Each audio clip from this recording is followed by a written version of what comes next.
The message arrived at 3 o'clock in the morning, Earth Standard Time. Ambassador Elena Vasquez was already awake. Sleep had become a stranger to her over the past 3 years, ever since the Crimean had begun burning human colonies along the border. She had learned to function on coffee, determination, and cold fury hidden behind diplomatic smiles. She read the summons twice. Then she read it a third time just to make sure she understood it correctly. The Council of 12 Species was demanding humanity's presence at peace negotiations. Not requesting, not inviting, demanding. Elena set down her tablet and walked to the window of her office in Geneva. The city glittered below her, rebuilt after the orbital strike that had killed 60,000 people 7 years ago. The Kree had called it a warning shot. The Council had called it regrettable, but understandable, given human provocation. Human provocation. They had existed. That was their crime. They had spread too fast, colonized too many worlds, bred too quickly. The older species of the galaxy looked at humanity and saw weeds growing in their garden. Now they wanted peace, or rather they wanted surrender, with a prettier name. Elena picked up her communicator and called Commander David Okonkwo, her chief military advisor. He answered on the second ring, his dark face appearing on the screen with alert eyes despite the hour. "You saw it," she said. "It was not a question. I saw it. The Council wants us at Galactic Concord Station in 6 days. They've already written the terms. Did you see them?" "I did." His voice was flat. "They want us to give up 4 colony worlds, pay reparations in titanium and rare earth elements for the next 50 years, and accept mentorship status under the hegemony." "Mentorship," Elena repeated. The word tasted like ash. "They want to put a leash on us. They want to make sure we never become a threat to their comfortable little hierarchy." Elena thought about the 60,000 dead in Geneva. She thought about the colony of New Brisbane, where the Kree had tested a biological weapon that killed every human over the age of 12. She thought about 3 years of desperate fighting, of young men and women dying in the black void between stars, of messages she had sent to grieving families. "We go," she said. "We listen to what they have to say, and then we show them what humanity really is." Okono smiled. It was not a pleasant smile. "Operation Prometheus. Tell the Admiral we're on schedule. 6 days is perfect." She ended the call and looked out at the city again. Somewhere out there, hidden in asteroid belts and dark moons, and the empty spaces between stars, humanity had been building for 3 years, while they fought and bled and died. They had also been preparing. The Council thought humans were desperate. They thought humans were weak. They were about to learn how wrong they were. The Galactic Concord Station hung in neutral space like a great silver wheel, rotating slowly against the backdrop of distant stars. It was ancient beyond human understanding, built by species that had gone extinct before Earth's dinosaurs had evolved. Now it served as the meeting place for the galaxy's great powers. Elena's ship docked at Port 17, a slot reserved for minor species and petitioners. The insult was intentional. She noted it and said nothing. Her delegation was small. Herself, Commander Okonkwo, 2 junior diplomats, and 4 security officers. They wore formal dress uniforms, black with silver trim, and walked with their heads high through corridors that hummed with quiet alien conversation. The other species watched them pass. The Vani, tall and graceful with skin like polished copper, looked down their long noses with expressions of mild distaste. The Torani, short and stocky beings covered in gray fur, whispered among themselves. The Meshi, whose bodies were mostly water, contained in transparent membranes, rippled with colors that Elena had learned to read, as curiosity mixed with pity. No one spoke to them. No one offered greeting or welcome. Humanity was here to accept its punishment, and everyone knew it. The council chamber was a vast circular room at the station's core. 12 platforms rose from the floor like the petals of a flower, each one occupied by the representative of a council species. At the center, on a raised dais, sat High Arbiter Sylvith. Elena had studied images of the Arbiter, but seeing him in person was different. He was insectoid, his body covered in a hard shell of iridescent blue-black.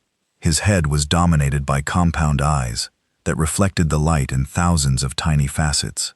4 arms folded across his chest, and his mandibles clicked softly as he watched the human delegation enter. He was 800 years old. He had arbitrated disputes between species when humanity was still fighting with swords and riding horses. To him, humans were barely more than clever animals who had somehow stumbled into space. "Ambassador Vasquez," he said. His voice was surprisingly smooth, translated through the universal system into clear English. "You have answered the Council's summons. This is noted." "Hi, Arbiter," Elena replied with a slight bow. "Humanity is honored by the Council's attention." The words were formal and empty. Everyone in the room knew it. "Be seated," Sylveth said, gesturing to a small platform at the edge of the chamber, lower than all the others. "We have much to discuss." Elena sat. Her delegation arranged themselves behind her.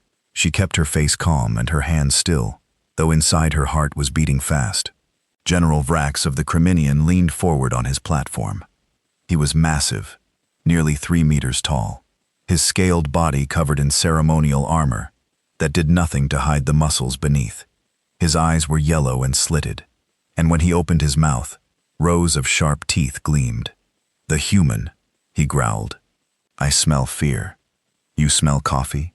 Elena replied evenly. "I haven't slept in 2 days, but I assure you, General, fear is not what keeps me awake." A few of the council members made sounds that might have been laughter. Brax's eyes narrowed, but he said nothing more. High Arbiter Silva raised one arm for silence. "We are not here for verbal sparring. We are here to end a conflict that has destabilized an entire sector of the galaxy. The Council has prepared terms for peace. Ambassador Vasquez, you will listen." A holographic display appeared in the center of the chamber, showing a star map of the contested region. Elena recognized every system. She had memorized them all along with the names of every human who had died defending them. "The terms are as follows," Sylveth continued. "First, the United Earth Confederacy will cede the colony worlds of New Brisbane, Hawing's Landing, Meridian, and Prosperity to the Kree Dominion. As compensation for the conflict, Elena felt a conquo stiffen behind her. New Brisbane, where the Kree had tested their bow weapon. They wanted humanity to give them the graveyard they had created.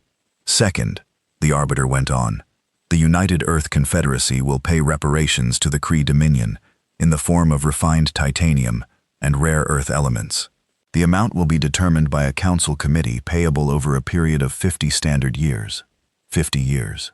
2 generations of humanity working to pay for the privilege of being attacked. Third, the United Earth Confederacy will accept mentorship status under the Vani hegemony. All human military vessels will be limited in number and capability, according to guidelines established by the Human Expansion, will be subject to approval. Human technology development will be monitored and regulated. A leash, a cage, an end to everything humanity had fought for since first reaching the stars. These terms, Sylveth concluded, are the result of extensive negotiation. The Kree Dominion originally demanded the complete dissolution of the United Earth Confederacy and the resettlement of all humans to a single system. The Council has moderated these demands significantly. You should be grateful. Grateful. The word echoed in Elena's mind. She looked around the chamber at the faces of the Council representatives. The Terri were nodding in approval. The Tirani seemed uncomfortable, but said nothing. The Messi rippled with colors. She couldn't read. And the Kree was watching her with naked hunger. He wanted her to argue. He wanted an excuse. "Hi, Arbiter," Elena said, keeping her voice steady. "May I ask a question?" "You may." "Who wrote these terms?" Sylveste's mandibles clicked with what might have been amusement. "The Council, of course. In consultation with both parties." "Both parties," Elena repeated. "But I see no human representative among your council. I received no communication asking for human input on these negotiations. The first I learned of these terms was when I read them on my ship an hour ago. Young species rarely understand what is best for them," Sylv replied. "The Council has many centuries of experience in resolving conflicts. We know what is fair." "Fair." Elena stood. It was a breach of protocol. Several council members murmured in surprise. "You call these terms fair? Sit down, Ambassador." "New Brisbane," Elena said, ignoring him. 15 million humans lived there. The CRT released a biological agent that killed everyone over the age of 12. 11 million people died in 3 days. The survivors, children, all of them were evacuated on ships that were hunted by Kree fighters the entire way. We lost another 2 million in the evacuation. That is regrettable, Sylveth said. But war is you want us to give that world to the Seraph, to the people who murdered 13 million of us as compensation. Elena's voice did not waver. And you call this fair? General Vra laughed. It was an ugly sound. Your dead are your own fault, human. If you had surrendered when you should have, they would still be alive. If you had stayed in your own little corner of space, instead of spreading like a disease, General Sylveth interrupted. That is enough. No, Vra snarled. It is not enough. It will never be enough. These creatures breed like vermin. They expand like a plague. In another century, they will outnumber all of us combined. The council should have let me finish them when I had the chance. Elena looked at him for a long moment. She said nothing. Then she turned back to Sylveth. Is this the council's view? She asked quietly. That humanity is a plague to be contained. The arbiter hesitated. It was a small hesitation, barely noticeable, but Elena saw it. She saw the flicker of agreement in his compound eyes before he spoke. The council believes that younger species require guidance, he said carefully. Humanity has expanded rapidly, perhaps too rapidly. These terms are designed to ensure stability for all species. Stability, Elena said. She looked around the chamber one more time. She saw the Vani and their elegant contempt. She saw the Tyranni who avoided her eyes. She saw the Kree general with his teeth and his hunger. And she saw the High Arbiter, 800 years old, who saw humanity as weeds to be trimmed. High Arbiter, she said, I request a recess. I need time to consult with my government. Sylveth's mandibles clicked. How much time? 3 hours granted. The council will reconvene at the appropriate time. Use your hours wisely, Ambassador. The council does not appreciate delays. Elena bowed. She turned and walked toward the exit, her delegation following behind her. She could feel every eye in the chamber on her back. Just before she reached the door, General Vra called out, Run back to your masters, little human. Beg them to save you. It will make no difference. You have lost. You simply haven't accepted it yet. Elena paused. She turned her head slightly, just enough to see the Kreeth general from the corner of her eye. General, she said softly, in 3 hours, you will learn something important about humanity. And what is that? She smiled. It was the first genuine expression she had allowed herself since entering the chamber. We are very, very patient. She walked out and the door closed behind her.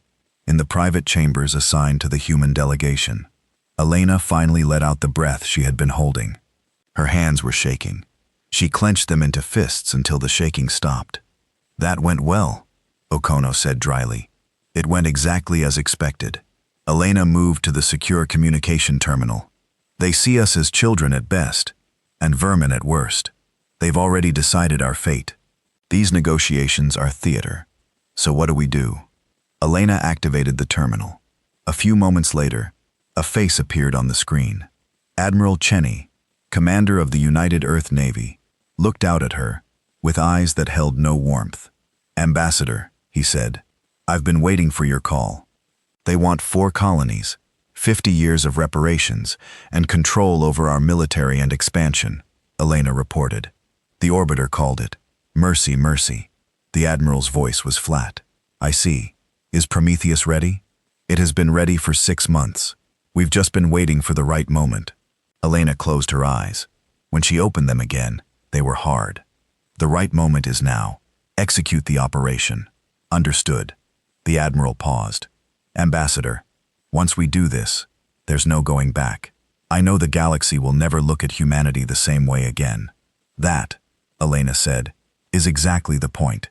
She ended the call and turned to face her delegation. They were watching her with expressions that mixed fear with something else. Something that looked like hope. Get some rest if you can, she told them. In 3 hours, we're going to change history. She moved to the window and looked out at the stars. Somewhere out there, hidden in the darkness, human ships were moving. Thousands of them. Ships that the council didn't know existed. ships that would soon appear in places they were never supposed to be. The galaxy thought humanity was a young species, weak and desperate, and easy to control. They were about to learn the truth. Humanity had been preparing for this moment for a very long time, and they were done being patient. The 3 hours passed slowly. Elena did not sleep. She sat in the small chamber assigned to the human delegation and reviewed data on a tablet, scrolling through reports and numbers that she had memorized long ago. Behind her, Commander Okonkwo paced back and forth like a caged animal. "Stop," she said finally. "You're making me nervous. I can't help it." He ran a hand over his shaved head. "In less than an hour. Either we change everything, or we start a war we can't win. We're already in a war we can't win. At least that's what they think." Elena set down her tablet. "David, tell me about your grandfather." Okono blinked at the sudden change of subject. "My grandfather? Why?" "Humor me." He sighed and stopped pacing. "He was a soldier fought in the African Union Defense Force before the unification. He used to tell me stories about the old days before we reached the stars. About how Africa was always underestimated, how the great powers would come and take what they wanted, assuming the people there were too weak or too primitive to stop them." "And what did your grandfather say about that?" A smile crossed Okonkwo's face. "He said that the wise man lets his enemy think he is a fool. He said that patience is a weapon sharper than any blade. Your grandfather was a smart man." "He was. He also said something else." Okono's smile faded. "He said that when the time comes to show your true strength, you must show all of it. Holding back is just another form of weakness." Elena nodded slowly. "That's what we're about to do. No more holding back. No more pretending to be less than we are." A soft chime sounded. A message appeared on the communication terminal. Elena read it and felt her heart skip. "Prometheus is complete," she said quietly. "Admiral Chen reports that all 12 battle groups have successfully transitioned." Okonkwo let out a breath. So it worked. The fold space interdiction bypass actually worked. It worked. Elena stood and straightened her uniform. "The Kree homeworld currently has 47,000 human warships in orbit. They appeared 6 minutes ago. Our ships have taken defensive positions, but have made no hostile moves." 47,000. Okono shook his head in disbelief. "When I first heard the numbers from the shipyards, I thought it was a mistake." "It wasn't a mistake. It was the plan." Elena looked at her reflection in the dark window. "For 3 years, the Council thought we were fighting for survival. They saw our border fleets getting pushed back. They saw our colonies burning. They saw exactly what we wanted them to see. A desperate young species barely holding on. Yes, and while they watched that show, we were building hidden shipyards and asteroid belts, factory stations in the gas giants of uninhabited systems, mining operations in the dark space between stars, where no one ever looks." She turned to face him. "We're not the weak little species they think we are, David. We haven't been for a long time.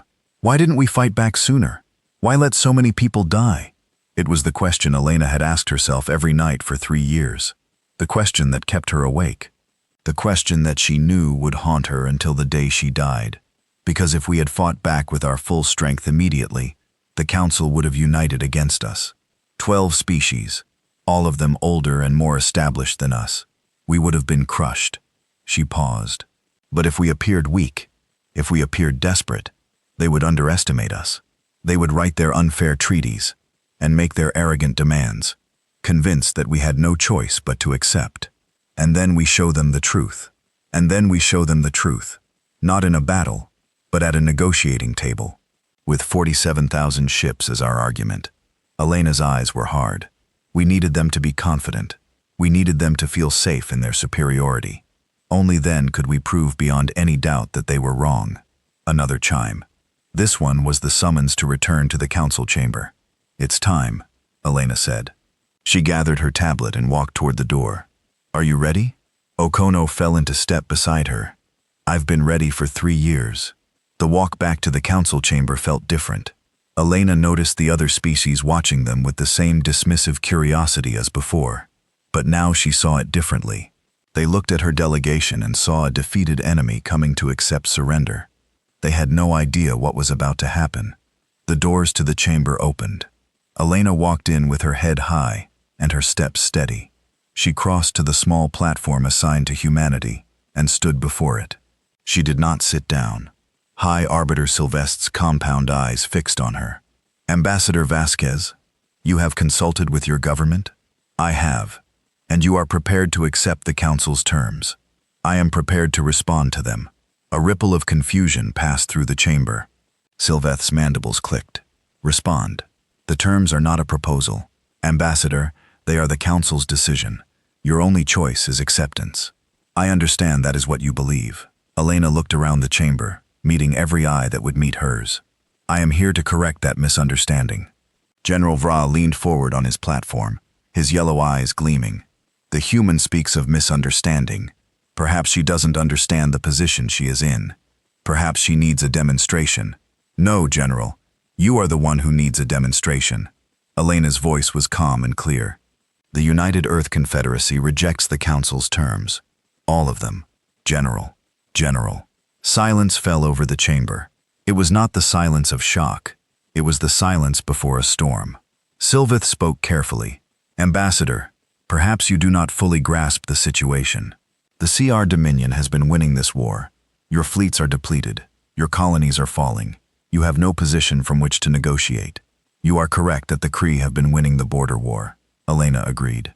But the border war was not the real war. Explain yourself. Elena activated her tablet. A holographic display appeared in the center of the chamber, replacing the star map that had been there before. It showed a star system that every being in the room recognized immediately. The Kree home system, and surrounding the Kree home world, arranged in perfect defensive formations, were ships, human ships. Thousands upon thousands of them. The chamber erupted. General Vrax roared and lunged to his feet. Lies. This is a fabrication. Check your own sensor networks, General. Elena's voice cut through the chaos like a blade. Check the reports from your homeworld. This image is 6 minutes old. As we speak, 47,000 human warships are maintaining position around your planet. The Kree general was already communicating frantically with his aides. Other council members were doing the same. The AP representative had turned a shade of pale copper that Elena suspected meant terror. The Torani were speaking rapidly among themselves in their own language. High Arbiter Sylph raised all 4 of his arms. Silence. The chamber slowly quieted. Sylveth's compound eyes were fixed on Elena with an intensity that might have frightened her an hour ago. Now it just made her feel tired. Explain, he said. How is this possible? 3 years ago, when the Kree attacked our colonies, we had a choice, Elena replied. We could commit everything to the border war and try to hold the line, or we could accept losses in the short term while preparing for something much larger. She gestured, and the display changed. Now it showed dozens of locations scattered across the galaxy. Asteroid belts, moons of gas giants, dark regions between star systems, hidden shipyards, she continued, factory stations, mining operations. We built them in places no one would think to look, because no one expected us to look there. The Council and the CRT were watching our border fleets. They weren't watching the dark. Impossible. One of them said, the industrial capacity required the resources. Humanity has 40 worlds. Elena said 28 billion people, and when we set our minds to something, we build fast. Very fast. Your intelligence services saw what they expected to see. A desperate young species fighting above its weight. They never considered that we might be fighting below it. General Vrax had finished communicating with his homeworld. His scales had gone from dark green to almost white. When he spoke, his voice was, the reports are confirmed. Human ships, thousands of them. They appeared without warning. Our defensive grids never detected their approach, because we didn't approach. Elena said, we transitioned directly through fold space. The chamber went absolutely silent. Fold space interdiction was the foundation of Council power. It was the technology that allowed them to control the galaxy. Any species that threatened them could be cut off from faster-than-light travel, trapped in normal space where their ships would take decades to cross distances that others covered in hours. It was supposed to be unbreakable. That's impossible, Sylveth said. But his voice had lost its certainty. Fold space interdiction has been secure for 10,000 years. No species has ever bypassed it. Until now. Elena met his gaze steadily. I won't explain how we did it. That's our secret to keep. but I will tell you what it means." She gestured, and the display changed again. Now it showed the entire galaxy, with human positions marked in blue. They were everywhere, not just around the Kree homeworld, but spread throughout Council space. As of 6 hours ago, we deployed battle groups to 12 strategic locations. The Kree homeworld, the Vani core systems, the Council's main communication hubs, the central shipyards of 7 Council species. Elena's voice was hard. "We can appear anywhere we want, whenever we want, regardless of your interdiction fields. The technology that has kept you in power for 10,000 years no longer works against us." General Vra made a sound that was half roar, half scream. He leaped from his platform and charged toward Elena, his claws extended, his teeth bared. Council guards moved to intercept him. 4 of them, heavily armed, managed to stop his charge barely 2 meters from where Elena stood. She did not move. She did not flinch. She simply watched as the Krith general struggled against those holding him. "Let me go," Vra snarled. "Let me kill her. 1 human life for the insult to my people. 1 human life." Elena shook her head. "General, look at me. Do I look like someone afraid to die?" He stopped struggling, his yellow eyes fixed on her face, searching for something. Fear, desperation, anything that would give him power over her. He found nothing but calm determination. "We're not here to threaten genocide," Elena continued. "We're not like you. Our ships have strict orders not to fire unless fired upon. They will hold their positions and wait. No Kree civilians will be harmed. No infrastructure will be destroyed. We don't want to rule your world. We just want you to understand something very important." "What?" The word came out as a hiss. "The war ends on equal terms, or it doesn't end at all." Elena stepped closer to him, close enough to see her reflection in his slitted eyes. "For 3 years, you've burned our colonies and killed our people. You've called us vermin and plague and disease. You've talked about our extinction like it was a matter of time." She paused, letting the words sink in. "We could do the same to you right now. 47,000 ships with weapons pointed at your world. We could give the order and watch everything you love turn to ash." Vraz's scales had gone completely white. "But we won't," Elena said, "because we're not monsters. We're not you." She stepped back and addressed the whole chamber. "Here are our terms. Immediate and total ceasefire. Return of all occupied human territories, including New Brisbane. A formal seat for humanity on this council. Not as a junior member, not under anyone's mentorship, but as a full and equal partner." High Arbiter Sylvith found his voice. "Those terms are unprecedented. So is our position. The council does not negotiate under duress. Neither does humanity. Yet here we both are." The Arbiter looked around the chamber at his fellow council members. Elena saw fear in their eyes. Fear and something else. Calculation. They were trying to figure out how to respond to a situation they had never imagined possible. "We must discuss this," Sylv said finally. "The council needs time to consider." "You have had 3 years to consider," Elena interrupted. "You have had 3 years to treat humanity fairly. Instead, you wrote terms that would have made us slaves. You called it mercy." She shook her head. "The time for consideration is over. Accept our terms or reject them. But understand that if you reject them, we will withdraw from these talks, and our ships will remain exactly where they are." "For how long?" "For as long as it takes." The chamber buzzed with quiet conversation. Council members leaned toward each other, speaking in low voices. Elena waited. Finally, Sylvith turned back to her. "The matter of equal standing on the council is complex. There are procedures, traditions. The council has existed for millennia. I don't care about your traditions." Elena's voice was flat. "I care about my people. I care about the 13 million dead on New Brisbane. I care about every colony you let the Kree burn while you watched and did nothing. We attempted to mediate. You attempted to manage us, to control us, to keep us in our place." She shook her head. "We're done being managed. We're done being controlled. Either you accept us as equals, or we go our own way. Those are your only options." Sylphith was silent for a long moment. His compound eyes reflected the light of the holographic display, where human ships still surrounded the Kree homeworld. "You ask too much," he said at last. Elena gathered her tablet. She turned and walked toward the door. "Ambassador," Sylvith called. "You cannot simply leave." Elena paused at the threshold. She did not turn around. "Watch us. If you walk out now, there will be consequences." Now she did turn. She looked back at the council chamber, at the arbiter on his raised platform, at General Vrax, still held by guards, at the representatives of 12 species who had ruled the galaxy for longer than humanity had existed. "High Orbiter," she said quietly, "for 3 years, you believed that humanity was desperate. You believed we had no options. You believed you could dictate terms to us, and we would have no choice but to accept." She paused.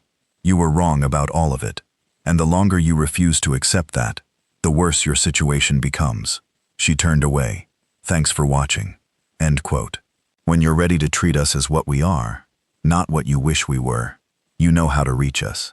She walked out. The doors closed behind her, and in the council chamber, surrounded by chaos and confusion and fear, High Arbiter Sylvith slowly began to realize the magnitude of his mistake. The corridor outside the council chamber was empty. Elena walked in silence, her footsteps echoing against the ancient walls. Behind her, Commander Okonkwo and the rest of the delegation followed. No one spoke. The weight of what they had just done pressed down on all of them. They had done it. They had actually done it. Humanity had walked away from the most powerful political body in the known galaxy, and now they would see what happened next. They were halfway back to their quarters when Okono spoke. "Ambassador, we have company." Elena looked up. 3 figures were approaching from a side corridor. She recognized them immediately. The Toani delegation, short, stocky beings covered in gray fur with wide eyes and careful movements. The lead Tani was Ambassador Keth, a veteran diplomat whom Elena had met once before years ago at a minor trade conference. He raised one hand in a gesture of peace. "Ambassador Vasquez," he said. His voice was soft and cautious. "May we speak?" Elena stopped walking. Now the council session just ended. 18 at that is precisely why we must speak now. Keith looked around nervously. "Not here. Your quarters, please." Elena studied him for a moment. The Torani were not a powerful species by council standards. They had been members for thousands of years, but had never held significant influence. They kept their heads down and stayed out of trouble. Why would they want to talk now? "Very well," she said. "Follow me." In the human quarters, Keth dismissed his own aides and asked if the conversation could be private. Elena sent her junior diplomats to another room, but kept Olmedo with her. Some conversations required witnesses. "Thank you," Keth said. He sat down heavily on one of the chairs, his fur rippling with colors that Elena had learned meant anxiety. "What I am about to say must not be repeated. If the council learns of this conversation, my species will face severe consequences." "I understand." "No, I don't think you do." Keith leaned forward. "Ambassador, what you did in there. I have served on the council for 60 years. I have never seen anything like it." The arbiter was speechless. General Vra had to be sedated. Half the representatives were calling for an immediate military response, and the other half were asking themselves a very important question. Kay's eyes met hers. If humanity could build 47,000 ships without anyone noticing, what else could they build? What else have they already built? Elena said nothing. She let the silence speak for her.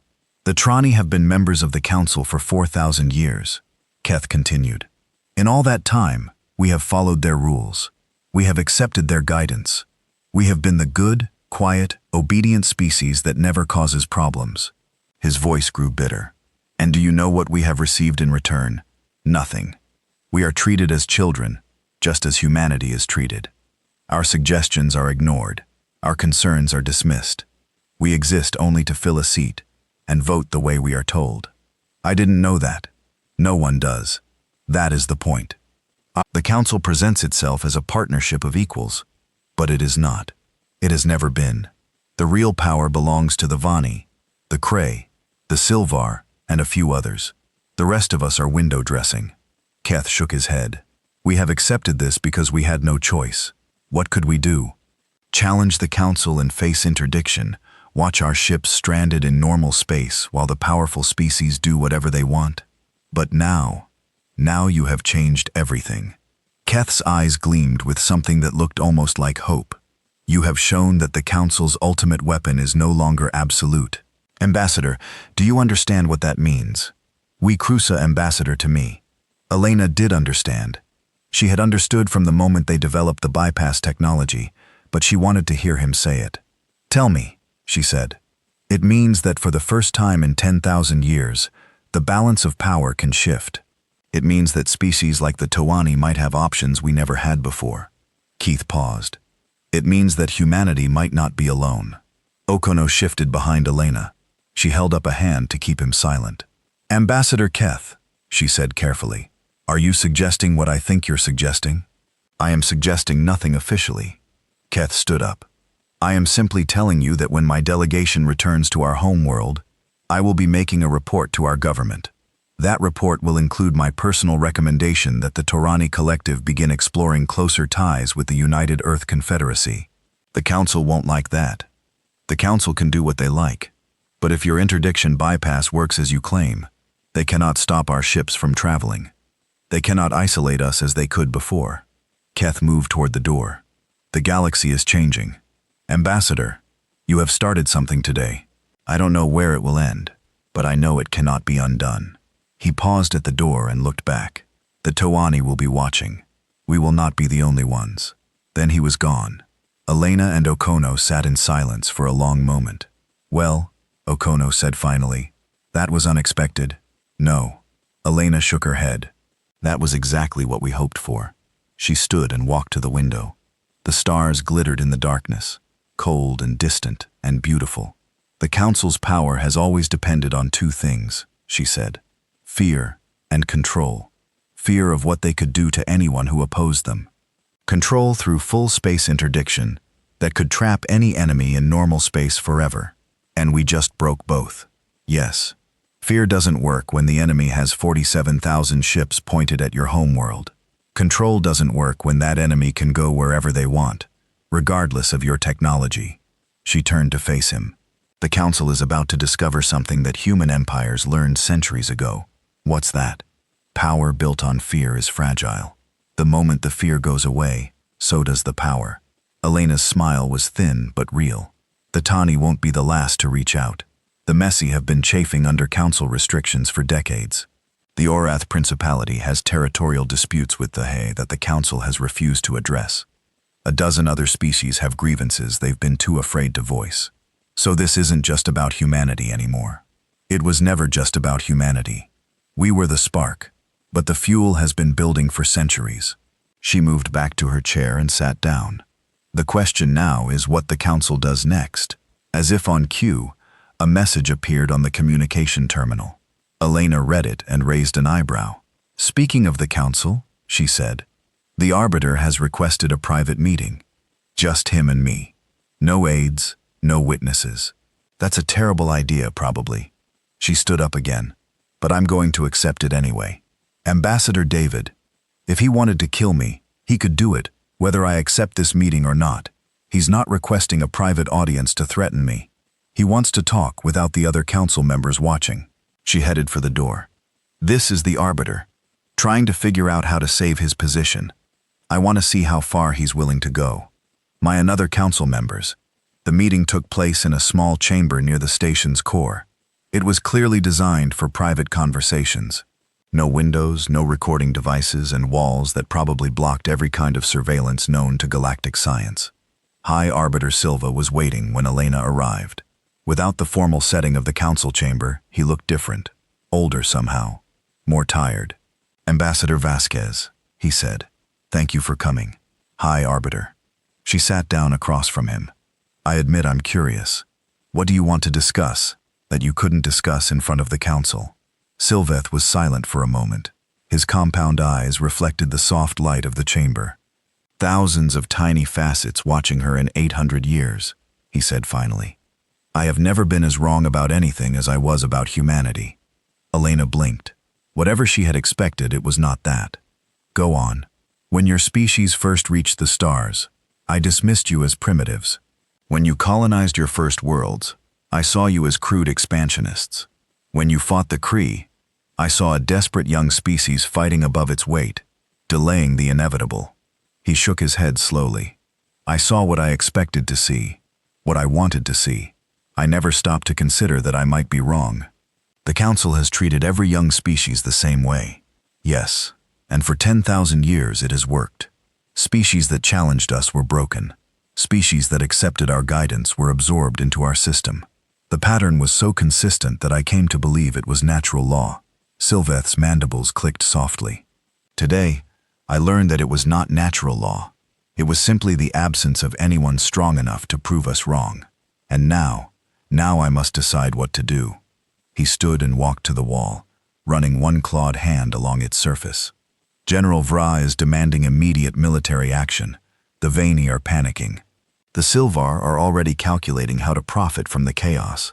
Half the Council wants to destroy humanity before you become too powerful. The other half is wondering if they should switch sides. Number. And what do you want? Sylveth turned to face her. I want to survive. I want the Council to survive.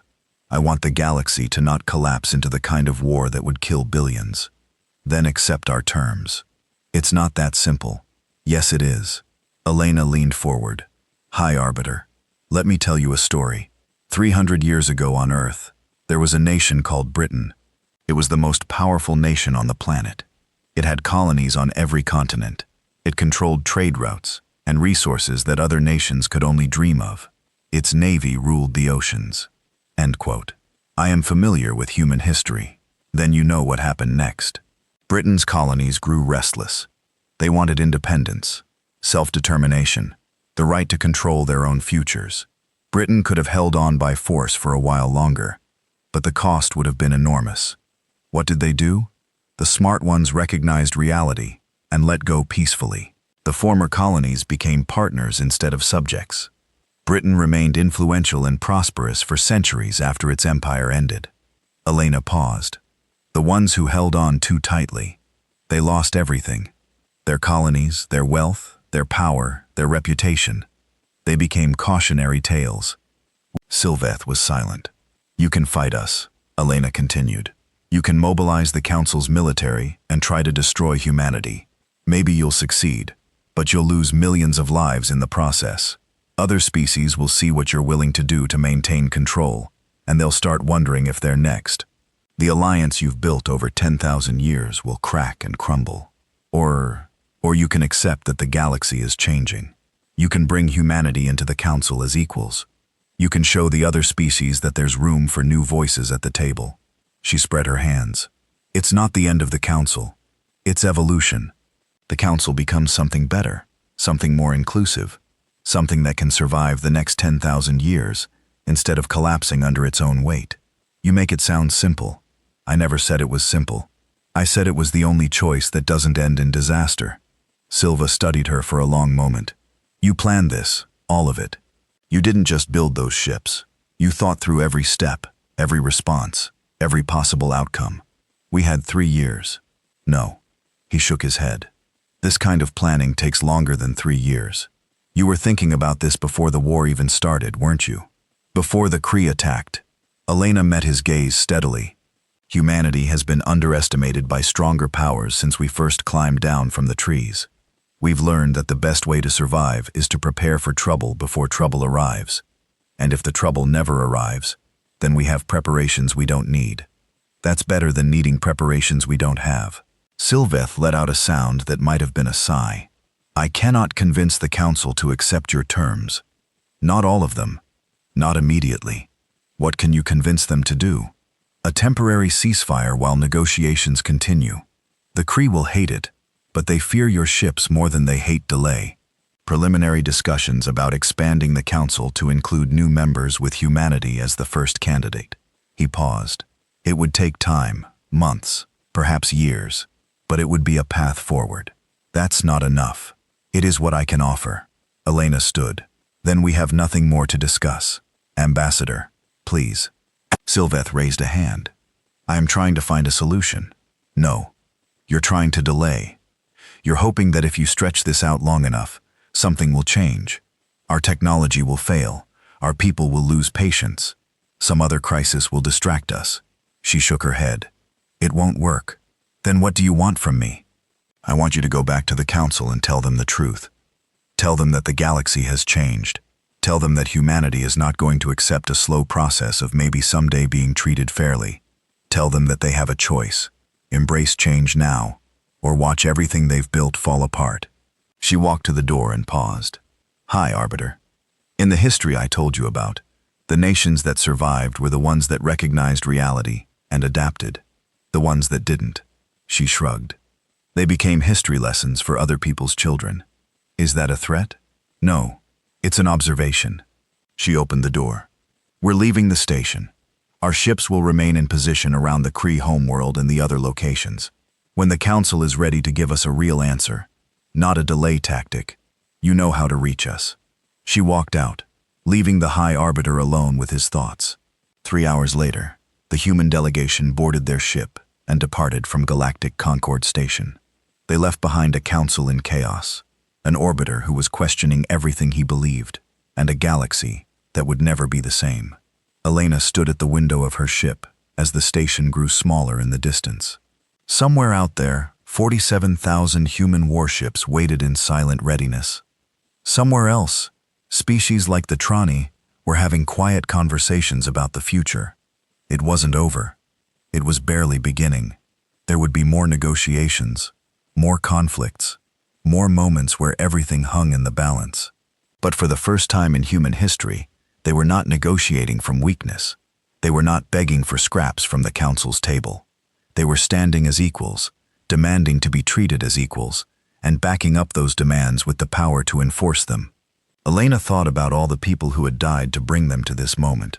The colonists on New Brisbane, the soldiers on the border, the civilians in Geneva, and a dozen other cities that had been scarred by Kree attacks. She couldn't bring them back. She couldn't undo the pain and the loss, but she could make sure their deaths meant something. She could build a future where humanity would never be dismissed as children again. Ambassador Okono appeared beside her. Message from Admiral Chen. He wants to know if the operation was successful. Elena looked at the stars. So many of them. So much space still to explore, still to settle, still to make their own. Tell him yes, she said. Tell him the operation was successful, and tell him to prepare for Phase 2. Phase 2. She turned to face him. The Council will come around eventually. They don't have a choice. But in the meantime, we need to build alliances with the species who want to support us. The Torani, the Messi, the Oroth, anyone else who's tired of being treated as second-class members of their own galaxy. You want to build a rival power block. I want to build a coalition of equals. Something the Council has never been and never will be. She smiled, and for the first time in days, there was real warmth in it. The galaxy is changing, David. We started the change.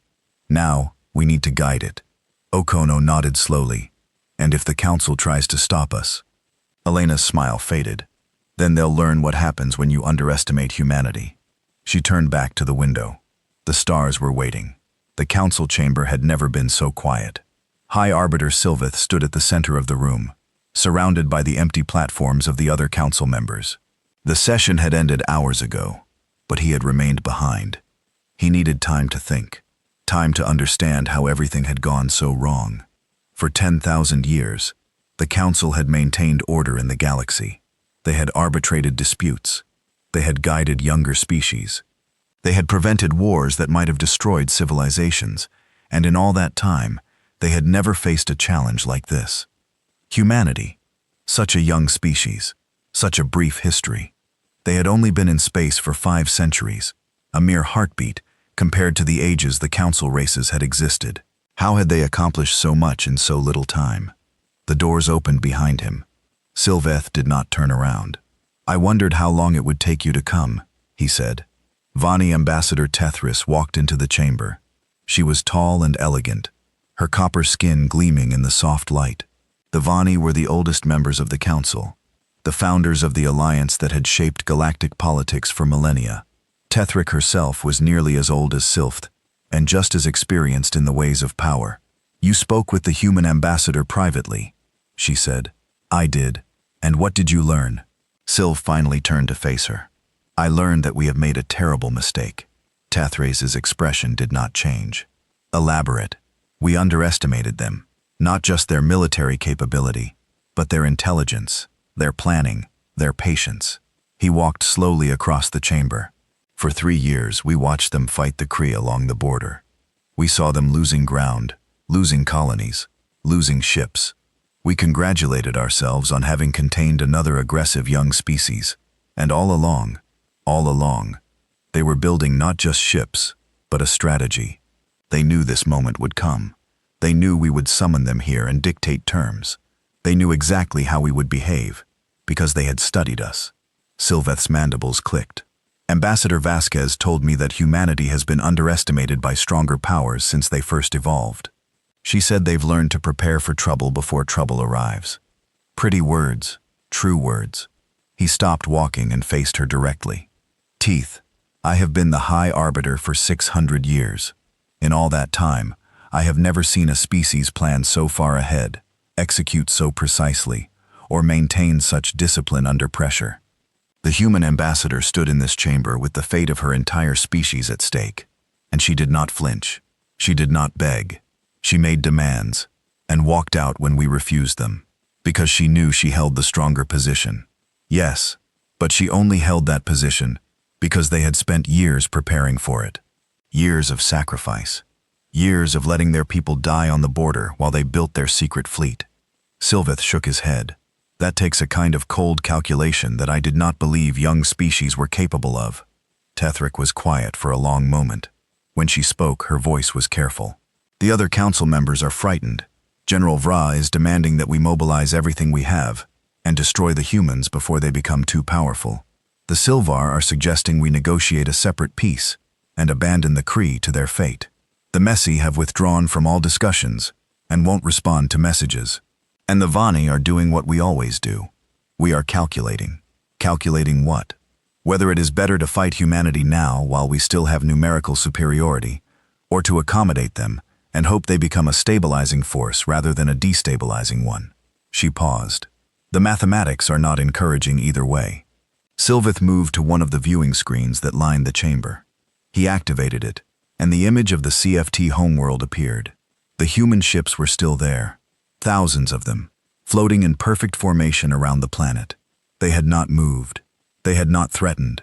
They were simply present, a reminder of what humanity could do if provoked. What are our military options? He asked. Limited. Teeth joined him at the screen.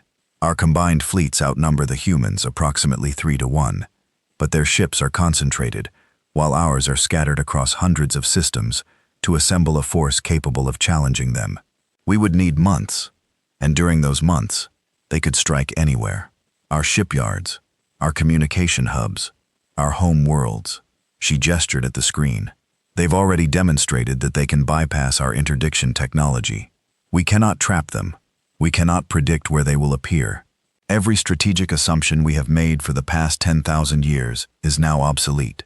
So, a military solution is not viable. A military solution is suicide. Tethris's voice was flat.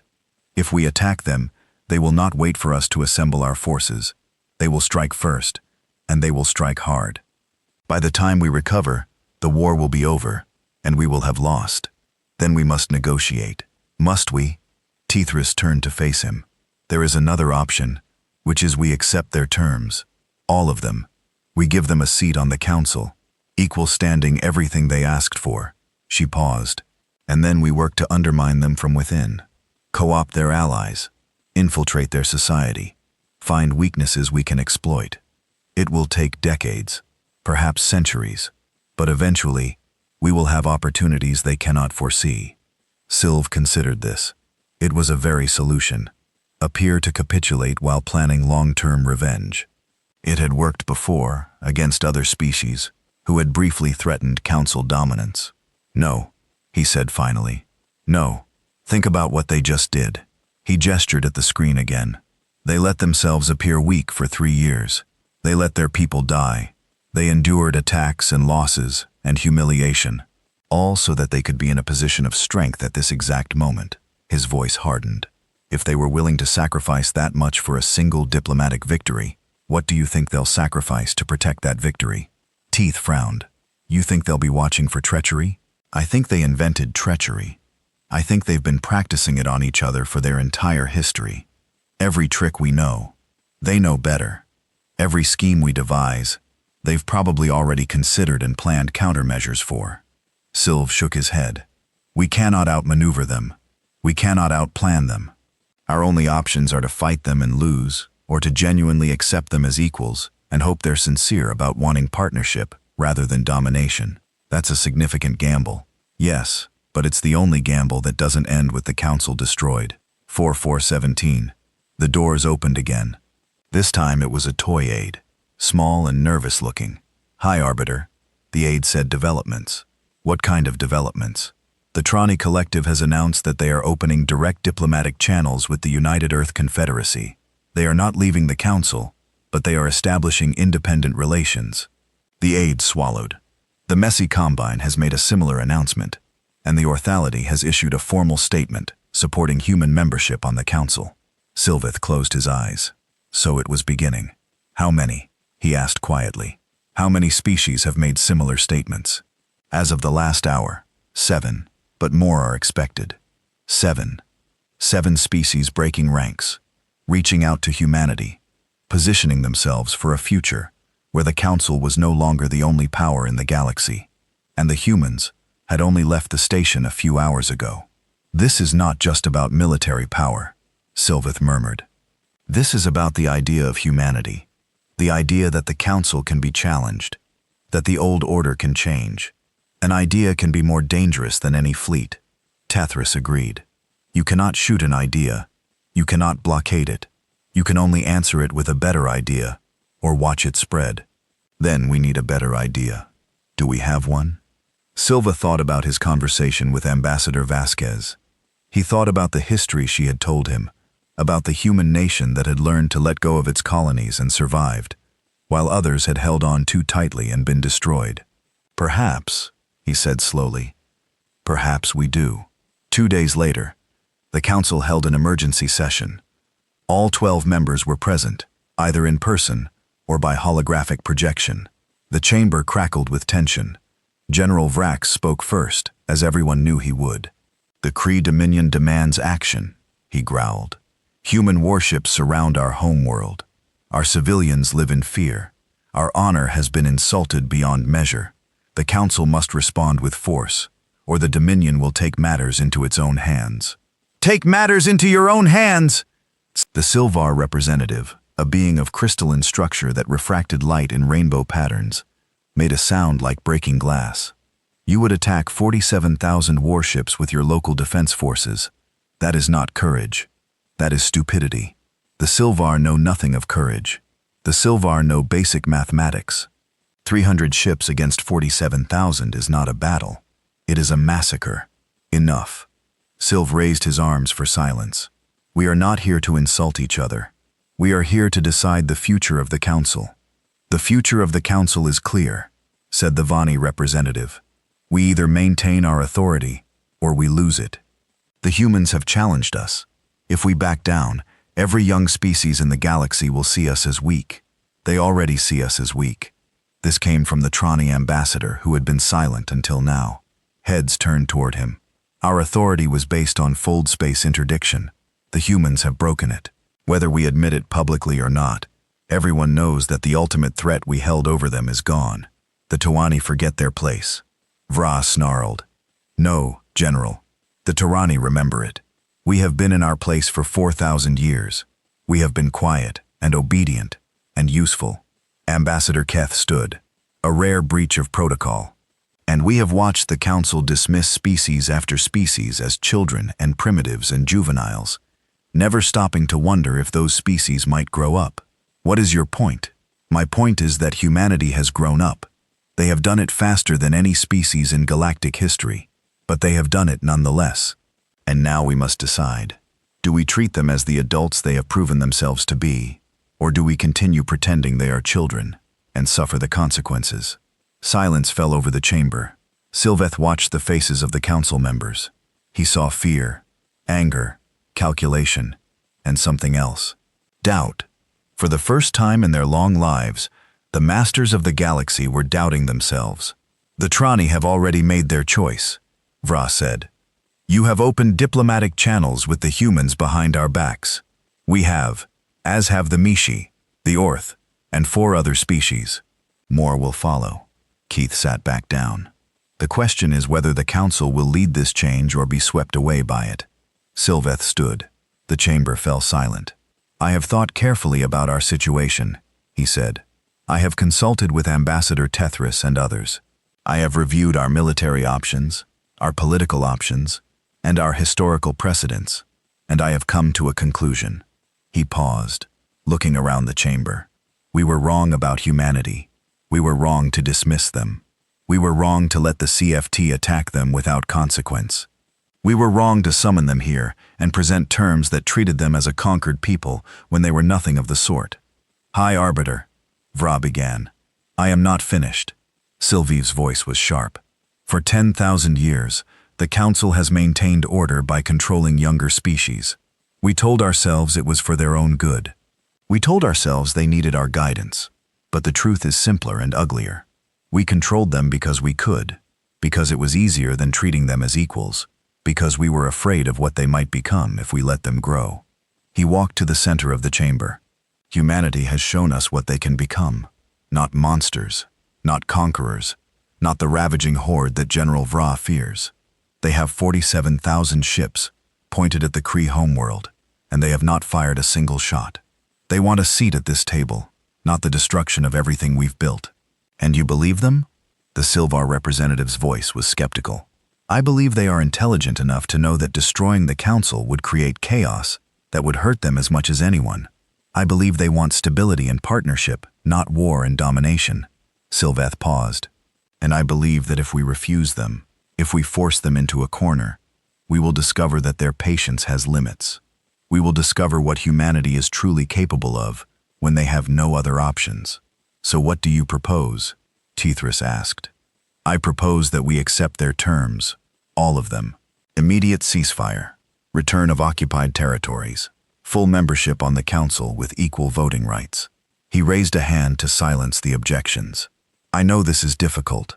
I know it feels like surrender, but it is not surrender. It is recognition of reality. And if they betray us, Vrax demanded, if they use their new position to undermine us, to turn the younger species against us, to destroy everything we've built, then we will have lost nothing we weren't already losing. Sylv gestured at the chamber around them. Look at us. 7 species have already broken ranks. More will follow. The Council is fracturing, General, and it will continue to fracture whether we accept the humans or not. The only question is whether we fracture into chaos or whether we manage the transition to something new. He turned to address the full Council. I call for a vote. Full acceptance of humanity's terms. Full membership on the Council of 12, which will become the Council of 13. A new era of partnership between older and younger species, not dominance and control. The chamber was silent. Then Ambassador Keth spoke. The Toani vote yes. The Meshi vote yes. Came another voice, one by one. The representatives spoke. The Orth, the smaller species who had always been marginalized. Species who saw in humanity's rise an opportunity for their own advancement. Then the larger powers, the Sylvar, calculating as always, voted yes. Better to bend than to break. The Vani, after a long pause, voted yes as well. Finally, only General Vra remained. The Kreth vote no, he said. His voice was hard and cold. We will not forget this humiliation. We will not forgive. And when the time comes, we will remind humanity why the galaxy learned to fear us. The vote is recorded. Sylvest said 11-1 in favor. The motion passes. The Council will communicate our acceptance of humanity's terms immediately. He looked at the image of the human ships still floating around the Kreese world. And may, whatever gods watch over us, hope that we have made the right choice. The message reached Earth 6 hours later. Ambassador Vasquez read it twice. Then she called Admiral Chen. They accepted, she said. There was a long silence on the line. Everything, the Admiral repeated. Full ceasefire. All territories returned. Full Council membership. Elena leaned back in her chair. We won. We won. The Admiral's voice was strange, as if he couldn't quite believe it. After everything, we won. Not quite everything. General Vra voted no. The Kree are not happy. The Kree can be unhappy all they want. They're not in a position to do anything about it. Not now. But they have long memories, Admiral. We should remember that. We will. There was a pause.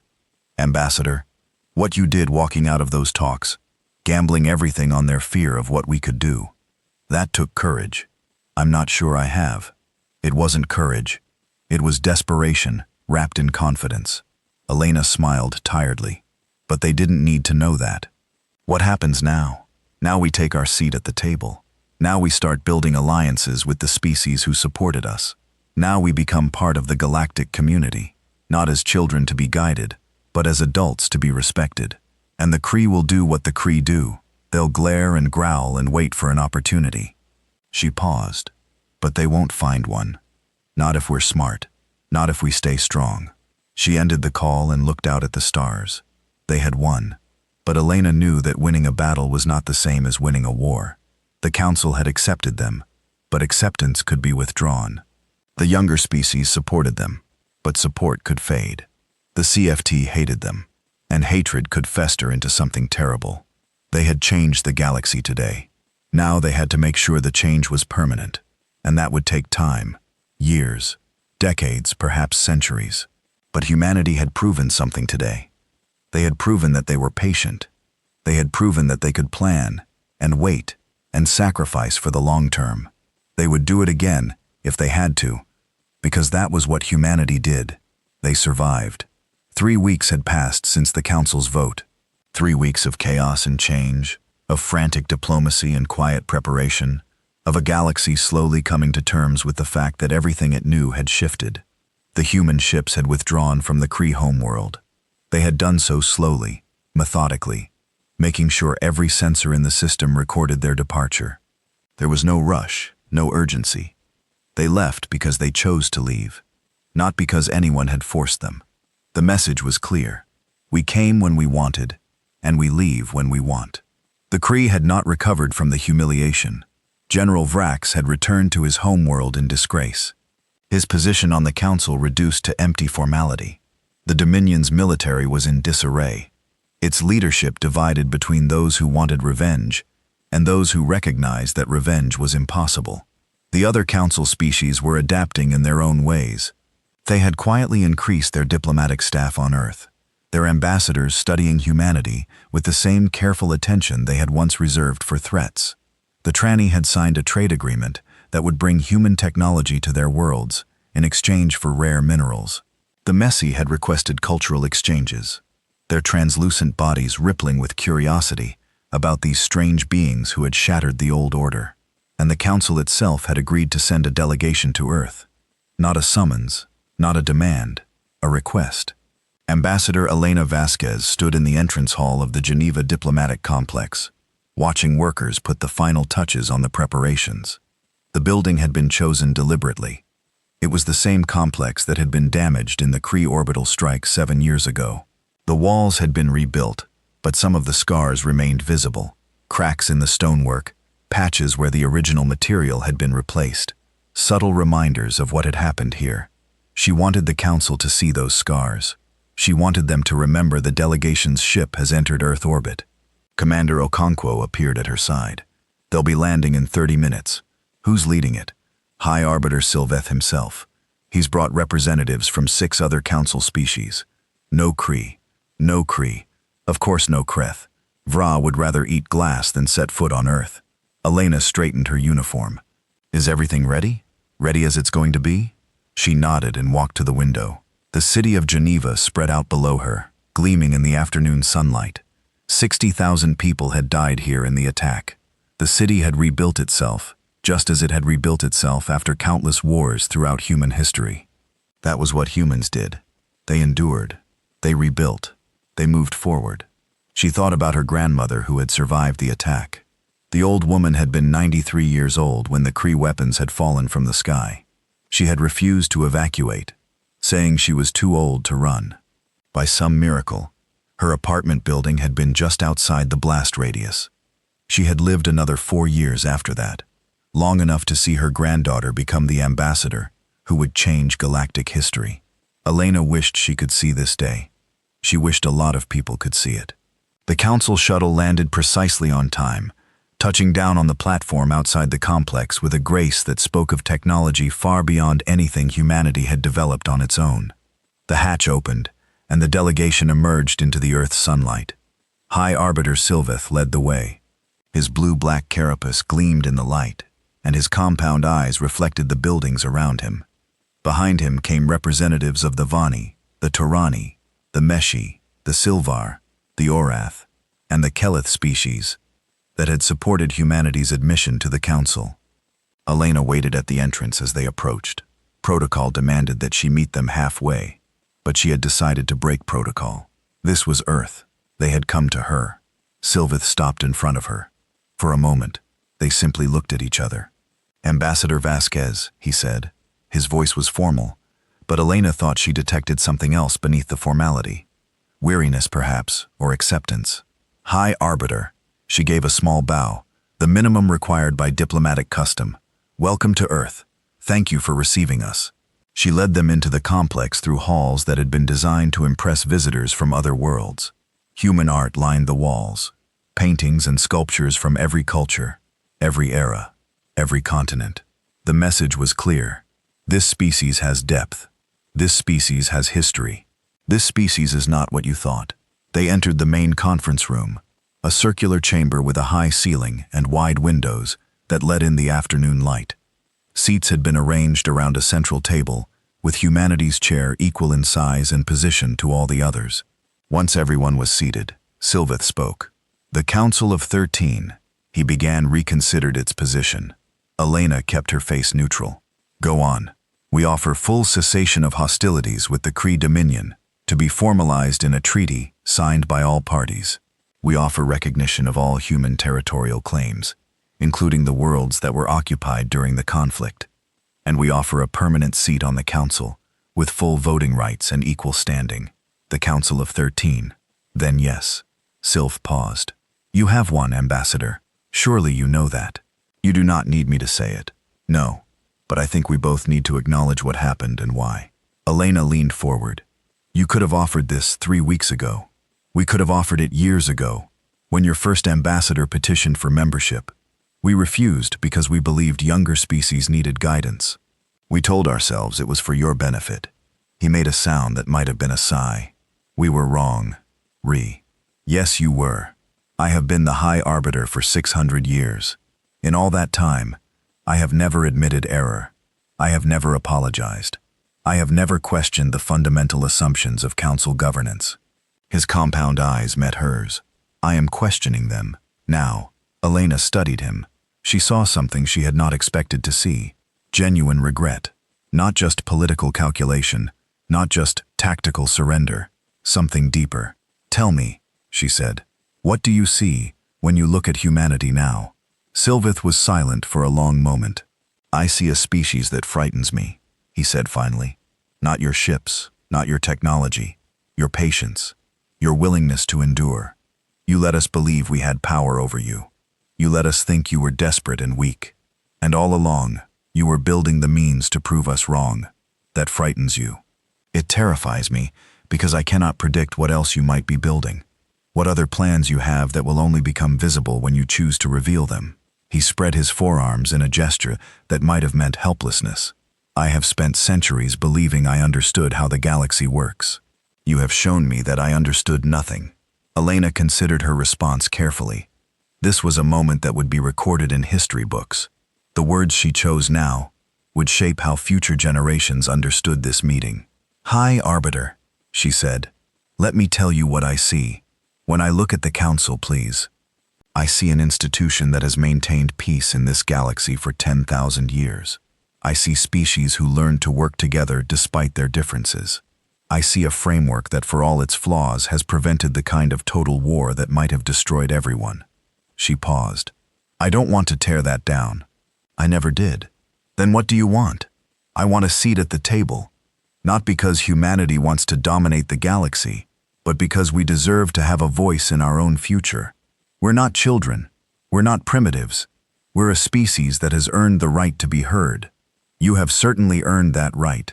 "Yes, But that's not enough anymore. Elena stood and walked to the window. Outside, the city of Geneva continued its daily life. Millions of people going about their business, unaware of the conversation happening in this room.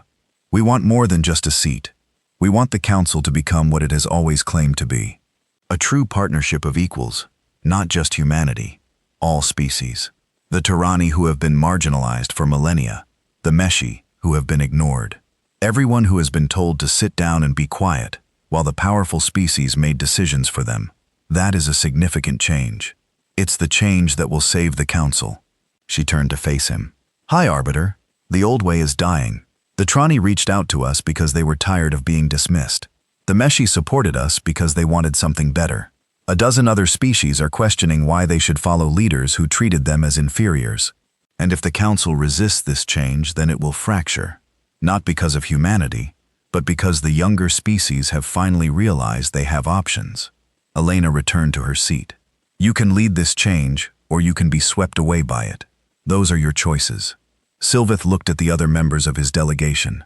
The Tyranni ambassador gave a small nod. He representative's expression was unreadable, but she did not object. Even the Sylvar, who had always been focused on their own advantage, seemed to accept the logic of what Elena was saying. What specifically do you propose? Sylvath asked. Reforms, gradual but real. More voice for smaller species. Better representation on council committees. An end to the assumption that older means wiser. Elena paused, and a formal acknowledgement that the council made mistakes in how it treated humanity. Not just private recognition, a public statement. You want us to admit we were wrong, publicly. I want the galaxy to know that the council is capable of recognizing its errors and correcting them. That's not weakness. That's strength. She met his eyes steadily. It's also the only way to rebuild trust with the species who have watched how you treated us. The chamber was silent. Elena could see the calculations happening in Sylv's mind, the weighing of costs and benefits, the assessment of political risks. Finally, he spoke. The council, he said slowly, acknowledges that it erred in its treatment of humanity. We were blinded by our assumptions about younger species. We failed to recognize human capabilities, human wisdom, and human worth. This failure led to a war that cost millions of lives on both sides. He paused. We regret these failures. We commit to doing better. Elena felt something loosen in her chest. She had not realized how tightly she had been holding herself until that moment. Thank you, High Arbiter. Do not thank me yet. Words are easy. The real test will be whether the council can change its actions to match its words. He stood. I am old, Ambassador. Older than any human has ever been. I have seen civilizations rise and fall. I have watched species reach for greatness and destroy themselves in the attempt. What have you learned from all those years? That the universe does not care about our plans. It does not reward the righteous or punish the wicked. It simply continues indifferent to our hopes and fears. He moved toward her, his movements slow but deliberate. But I have also learned that sometimes, rarely, a species comes along that changes the rules. A species that refuses to accept the way things have always been. A species that looks at the universe's indifference and says, we will make our own meaning. He stopped in front of her. Humanity is such a species. You have changed the rules. You have forced us to reconsider everything we believed. And now, for better or worse, we must learn to share the galaxy with you. Elena extended her hand. Then, let's learn together. Sylveth looked at her hand. He understood the gesture, humanity's symbol of trust and agreement. Slowly, carefully, he took it. You have a phrase, he said. New beginnings we do. Then let this be a new beginning for humanity, for the council, for the galaxy. Elena smiled. It was the first genuine smile she had allowed herself since this all began. I'd like that. The treaty was signed that afternoon. It was not a perfect document. There were compromises, ambiguities, and carefully worded phrases that would need to be interpreted later. The Kree had refused to participate, their ambassador sending a message that the Dominion did not recognize the legitimacy of the agreement. There would be problems in the future. There were always problems. But for now, for this moment, it was enough. Elena stood on the steps of the Geneva diplomatic complex. As the council delegation departed, The sun was setting, painting the sky in shades of orange and gold. Around her, the city continued its eternal rhythm, people coming and going, unaware that history had just been made. Okono appeared at her side. "It's done," he said. "It's starting," she corrected. "What happens now?" Elena thought about all the work that lay ahead. Building relationships with their new allies, managing the resentment of the Kree, navigating council politics, proving day by day that humanity deserved the place they had won. "Now we show them who we really are," she said. "Not just warriors, not just planners, partners, builders, a species that wants to make the galaxy better. Not just for ourselves, but for everyone. That's a lot to live up to." "It is." She turned to face him. "But we've been living up to impossible standards our entire history. We faced extinction and survived. We've faced hatred and overcome it. We've faced our own worst impulses and slowly, painfully, learned to be better. You think we can do it?" Elena looked up at the sky where the first stars were becoming visible. Somewhere out there, human ships patrolled the borders of their territory. Somewhere else, council representatives were reporting back to their governments about what they had seen on Earth. Somewhere beyond all of that, the universe continued in its vast indifference, waiting to see what humanity would do with the opportunity they had won. "I think we have to try," she said, "because that's what humanity does. We try, we fail, we try again. We keep going until we succeed, or until there's nothing left." She smiled. "And we don't give up ever." Okono nodded slowly. "I can live with that." "Good." She started walking back toward the complex because we have a lot of work to do. The council session is next month, and we need to be ready. We need proposals for the reforms we discussed. We need to coordinate with the Trani and Messi, and everyone else who supported us. We need to build something that will last." End quote. "You don't rest, do you? Rest is for people who don't have a galaxy to reshape." She glanced back at him. "Coming." He laughed and followed her inside. The doors closed behind them, and the complex returned to its usual quiet.